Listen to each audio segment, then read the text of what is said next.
Hello students, welcome to the channel study with Giri sisters. तो हमने chapter 25 start किया था और हमने इसे हिंदी में कंटिन्यू किया था। त्रिकोणमितीय अनुपात का प्रयोग, ऊंचाई और दूरी। क्वेश्चन नंबर हमने 10 तक कंप्लीट कर लिया है, तो आगे की वीडियो में हम 11 से स्टार्ट करने वाले हैं।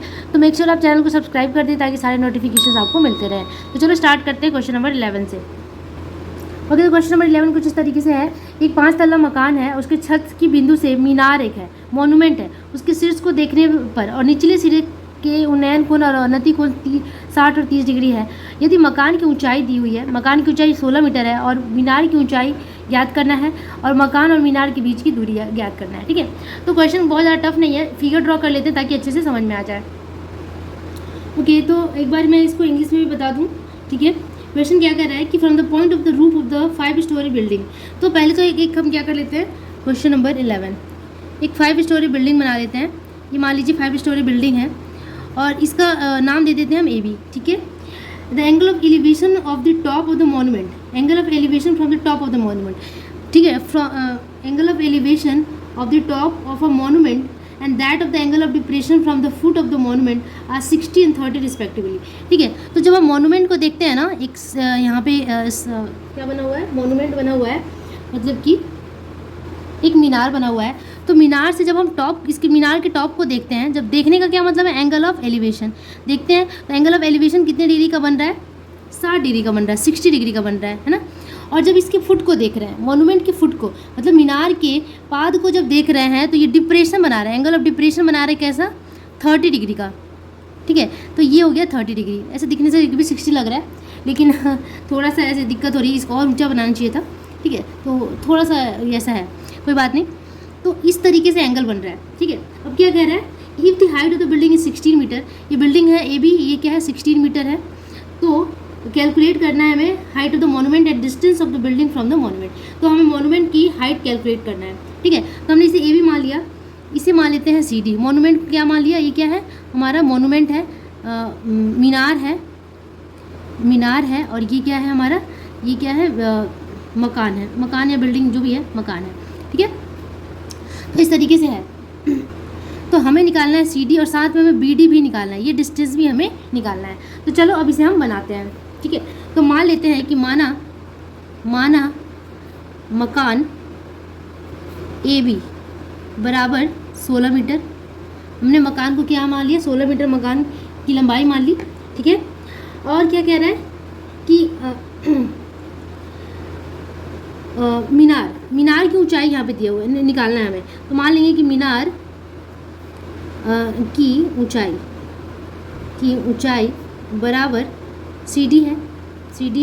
हमने मीनार की ऊंचाई क्या मान लिया, CD मान लिया। ठीक है, अब क्या कह रहा है कि हमें निकालना है क्या, हमें निकालना है BD और निकालना है और CD भी निकालना है। तो हम कौन कौन सा एंगल ले सकते हैं, आप देख सकते हो कि एंगल ऑफ डिप्रेशन यहाँ पे 30 डिग्री है। तो क्या ये एंगल भी 30 होगा, क्यों, क्योंकि एकांतर कोण होता है, ऑल्टरनेट एंगल होता है। तो ये एंगल भी 30 डिग्री हो गया। ठीक है, अब हम ये वाला ट्रायंगल यूज़ कर सकते हैं, ABD ट्रायंगल ले सकते हैं, है ना। तो हम फिगर से देख लेते हैं कि इन मतलब कि त्रिभुज समकोण त्रिभुज ABD में हमें क्या मिल रहा है, tan मिल जाएगा। tan 30 डिग्री में क्या होता है, लंब बटा आधार। तो लंब क्या है, AB है और आधार क्या है, BD है। ठीक है, तो tan 30 का वैल्यू कितना हो जाता है, 1/√3 और AB का लेंथ कितना है। ठीक है, तो AB की लंबाई है 16 मीटर और हमें BD निकालना है, BD हमें फाइंड करना है। तो क्रॉस मल्टीप्लाई कर लेते हैं, तो BD बराबर क्या हो जाएगा, 16√3 मीटर। तो BD की लंबाई हमें मिल गई। और अब देखो, अब BD जो समानांतर है किसकी, यहाँ पे कोई नाम दे देते हैं, E दे देते हैं, AE के। ठीक है, तो यहाँ लिख सकते हैं कि BD इज समानांतर है AE के और इक्वल भी है, and BD is equals to AE also. ठीक है, तो हम कह सकते हैं कि AE बराबर 16√3 मीटर। तो AE का मान कितना हो गया, 16√3 मीटर हो गया। अब आप देखो कि ये AEC भी एक समकोण त्रिभुज है। तो यहाँ से हमें क्या निकालना है, हमें तो BD मिल गया, हमें ये लेंथ मिल गया, ये मिल गया। तो हम यहाँ पे C निकाल सकते हैं, है ना, C निकाल सकते हैं। तो अब लिखेंगे कि समकोण त्रिभुज AEC में हमें क्या मिलेगा, वही tan 60 लेते हैं। और tan हमेशा क्या होता है, लंब बटा आधार। लंब कितना है, C है, C आधार कितना है, ए ही है, ठीक है। तो tan 60√3 और c का मान कितना होगा, नहीं पता हमें, c नहीं पता, a ही हमें पता है कितना, 16√3। तो यहाँ से हमें c मिल जाएगा, c बराबर मल्टीप्लाई कर देंगे, गुना कर देंगे, तो 16 और √3 गुना √3 हो जाता है 16 48 48 मीटर क्या आ गया, c की लंबाई आ गई, ठीक है, c की लंबाई आ गई। और हमें लंबाई कितनी निकालनी थी, हमें निकालनी थी cd की लंबाई निकालनी थी, ठीक है। तो अब आसानी से हम cd निकाल सकते हैं, अतः cd बराबर क्या लिख सकते हैं, ce प्लस ed, ठीक है। अब देखो आप कि c का मान हमें मिल गया है 48 और ed का मान कितना होगा, 16 के बराबर होगा, ठीक है। क्यों, because ed is equals to ab।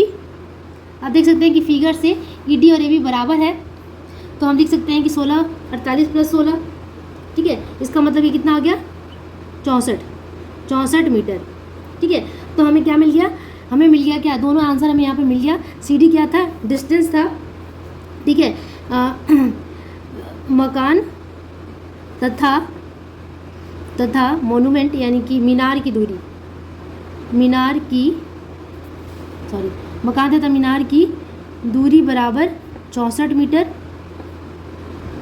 Metre ये आ गया।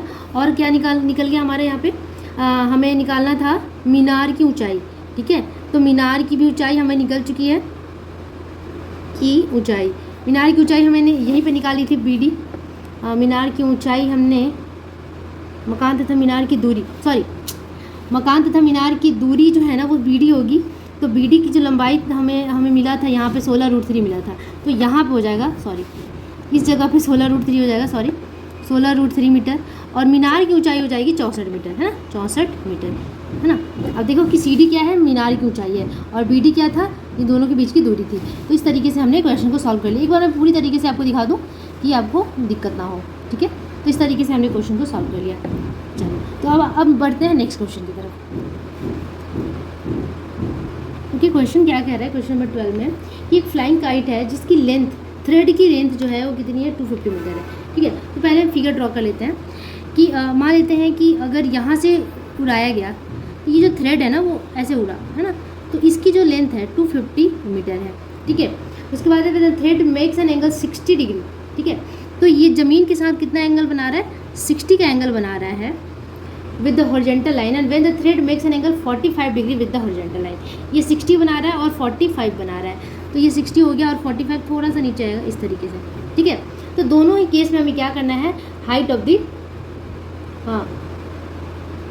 तो इन दोनों केस में हमें क्या निकालना है, with the horizontal line, let us calculate the in each case the height of the kite, ठीक है। काइट की हाइट हमें निकालनी है, ठीक है। तो हाइट क्या होता है, हाइट होता है शॉर्टेस्ट डिस्टेंस, मतलब कि एकदम परपेंडिकुलर डिस्टेंस, जो लंबवत दूरी होती है वो होता है हाइट, ठीक है। तो इन दोनों केस में हमें हाइट निकालनी है, ठीक है। तो मान लेंगे कि A B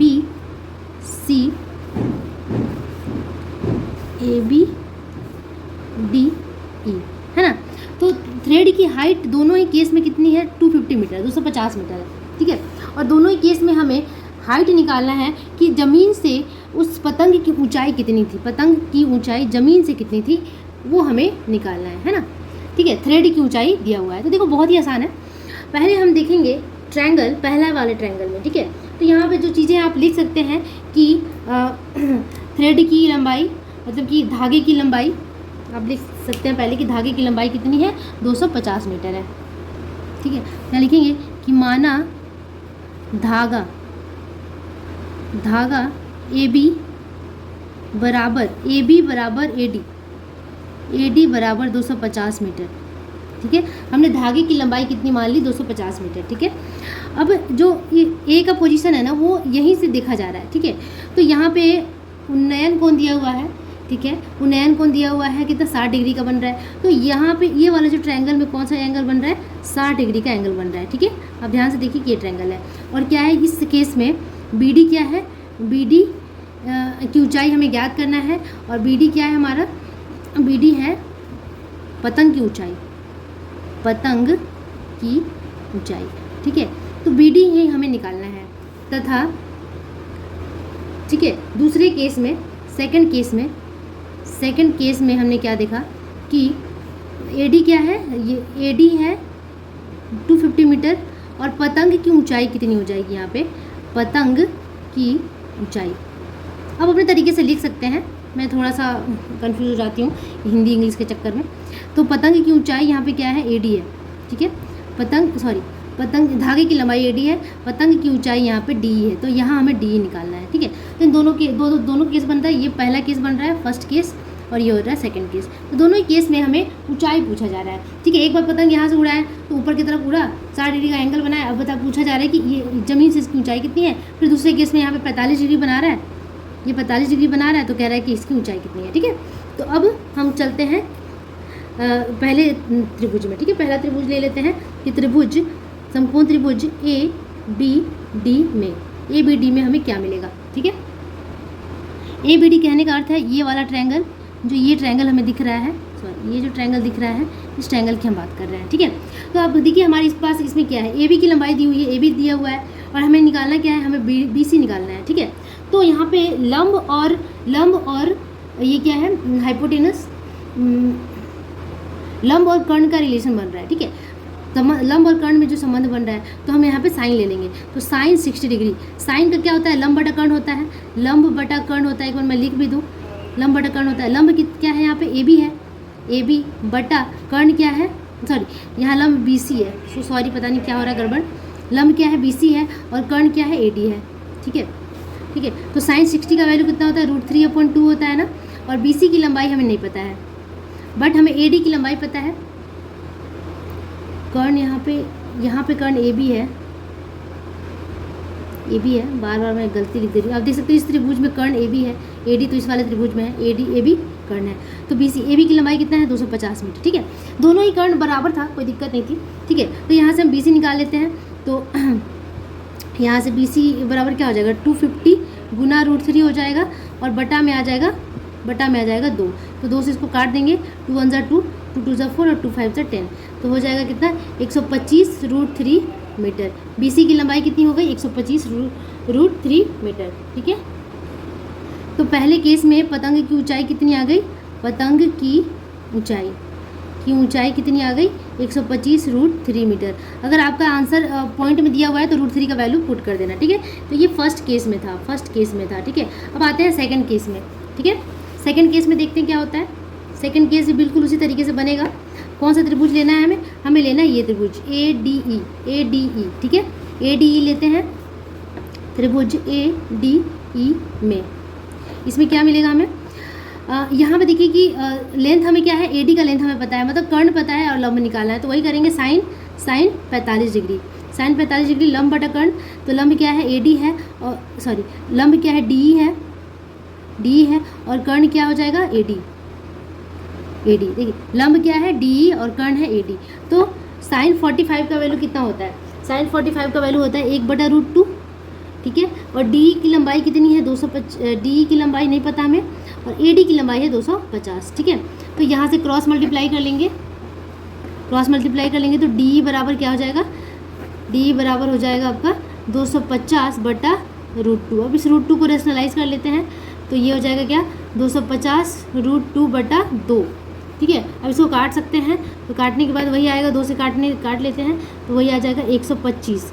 तो ये हो गया 125√2 मीटर। तो अब देख सकते हैं कि पहले केस में जो ऊंचाई है वो ज़्यादा है, पतंग की ऊंचाई ज़्यादा है। तो हम क्या लिखेंगे कि पहले केस में ऊंचाई पतंग की ज़्यादा थी, क्या लिखेंगे, अर्थात उन्नत कोण 60 डिग्री होने पर पतंग की ऊंचाई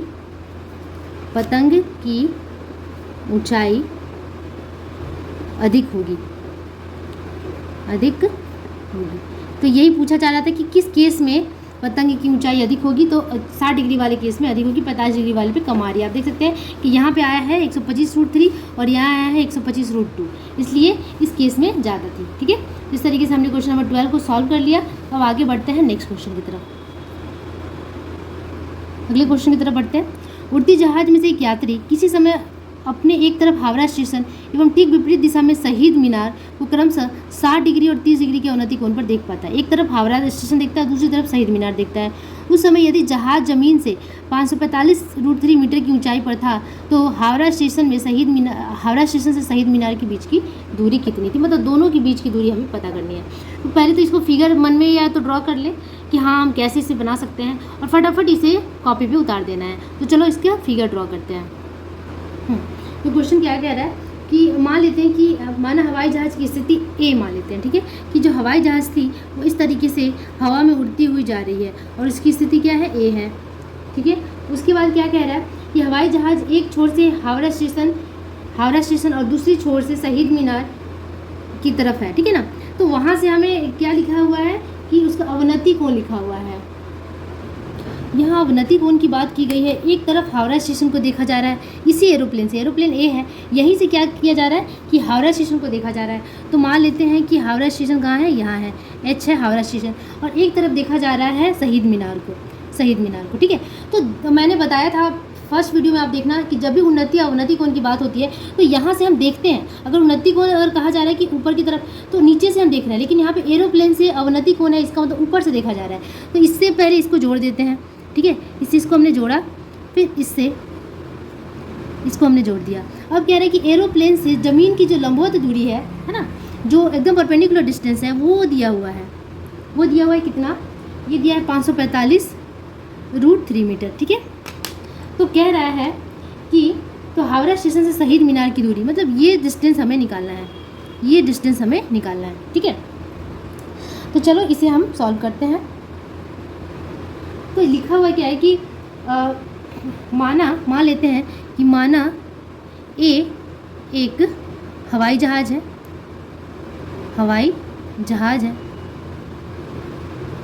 मान लेते हैं एक हवाई जहाज़ है। एच क्या है, एच हावड़ा स्टेशन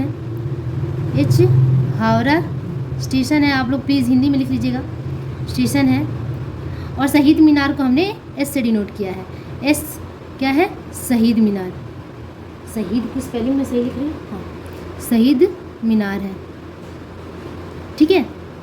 तो यहाँ पे दो एंगल बन रहा है, ए से पहला जो एंगल बन रहा है एच का एंगल ऑफ, इसको क्या कहते हैं, एंगल ऑफ डिप्रेशन, मतलब अवनति कोण कितना बन रहा है, 60 डिग्री का बन रहा है। तो ए से, और दूसरा ए से ही एस का, मतलब कि शहीद मीनार का एंगल ऑफ डिप्रेशन बन रहा है कितना, 30 डिग्री, अवनति कोण बन रहा है 30 डिग्री, ठीक है। तो ए से एच तथा एस है ना, ए से एच तथा एस का अवनति कोण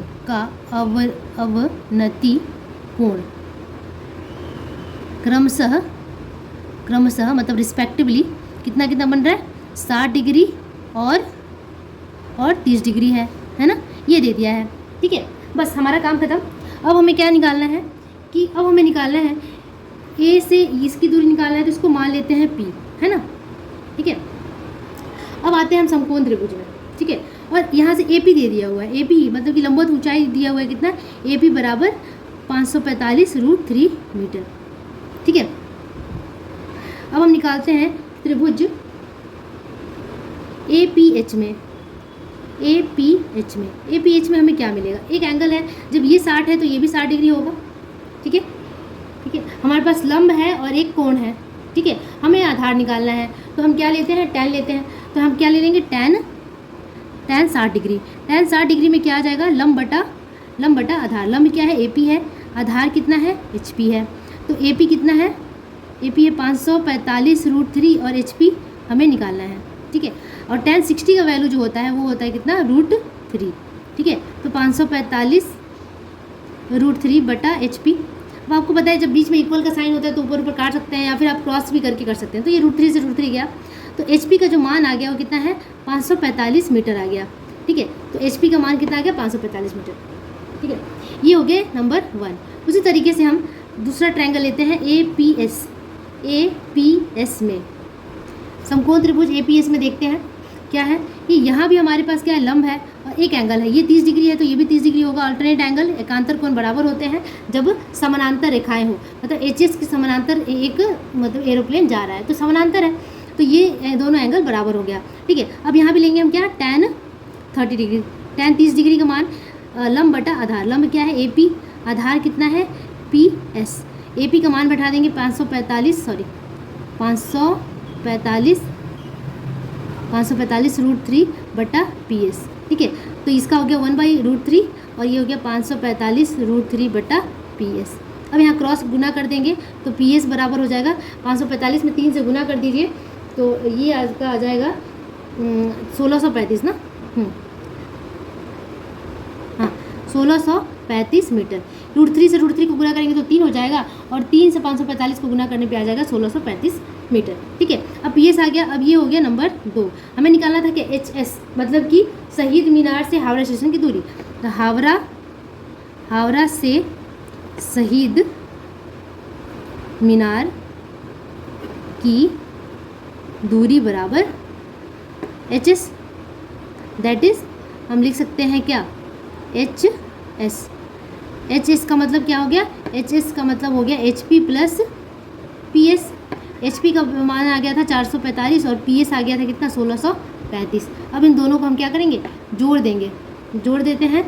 ये हो गया 5 5 10 और ये हो गया कितना 2180 मीटर।